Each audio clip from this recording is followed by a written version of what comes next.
उत्तर प्रदेश के कानपुर से एक चौंका देने वाली रिपोर्ट आई है, जिसमें पता चला है कि लोगों के खून में जहर घुल चुका है।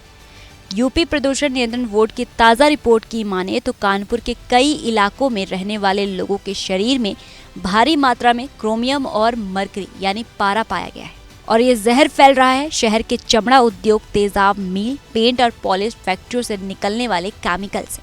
तो क्या कानपुर की हवा, पानी और जिंदगी अब जहर बन चुकी है? ये तस्वीरें हैं कानपुर की, वो शहर जिसे औद्योगिक राजधानी भी कहा जाता है। आज वहाँ जहर बह रहा है। यूपी प्रदूषण नियंत्रण बोर्ड की एक रिपोर्ट ने सनसनी फैला दी है। तेजाब मिल कंपाउंड, जाजमऊ, राखी मंडी जैसे इलाकों में रहने वाले लोगों की खून की जांच में खतरनाक स्तर पर क्रोमियम और मरकरी पाए गए हैं। बता दें कि अगर ये दोनों धातुएं शरीर में ज्यादा हो जाएं तो किडनी, लीवर, फेफड़ों और ब्रेन को हमेशा के लिए नुकसान पहुंचा सकती है। क्षेत्रीय अधिकारी अजीत सुमन ने बताया कि हमने 3 जिलों कानपुर नगर, कानपुर देहात और फतेहपुर में पानी और खून की जांच की। जिन इलाकों के पास फैक्ट्रियां हैं, वहां लोगों के शरीर में भारी धातुओं की मात्रा सामान्य से कहीं अधिक पाई गई है। कानपुर मेडिकल कॉलेज के मेडिसिन विभागाध्यक्ष ने बताया कि शरीर को प्राकृतिक रूप से सीमित मात्रा में क्रोमियम की आवश्यकता होती है, लेकिन यह मात्रा यदि अधिक हो जाए तो गुर्दे, लीवर और फेफड़ों के फेल होने का खतरा बढ़ जाता है। वहीं मरकरी का प्रभाव तंत्रिका तंत्र और त्वचा पर भी गहरा होता है। इलाज में देर हुई तो जान भी जा सकती है।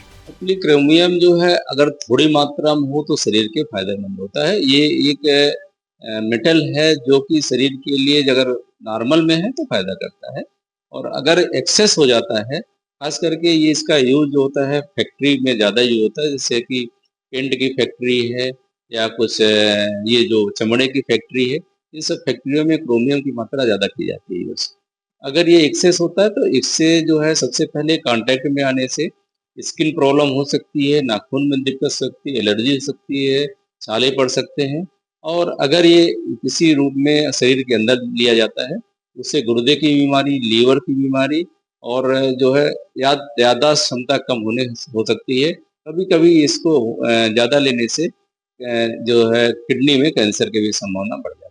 रिपोर्ट आने के बाद प्रदूषण बोर्ड ने राज्य सरकार को लिखा है कि एक विशेष मेडिकल टीम गठित कर सभी प्रभावित इलाकों में ब्लड स्क्रीनिंग करवाई जाए। साथ ही फैक्ट्रियों पर भी सख्त कार्रवाई की सिफारिश की गई है।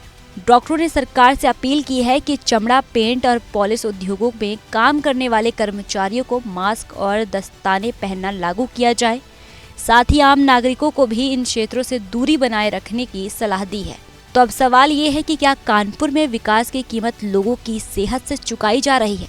क्या चमड़ा और पॉलिश उद्योगों का मुनाफा जनता की जान से बड़ा है? प्रशासन और सरकार को अब जागना होगा, वरना कानपुर की हवा और पानी ही नहीं, उनकी सांसें भी बंद हो सकती है।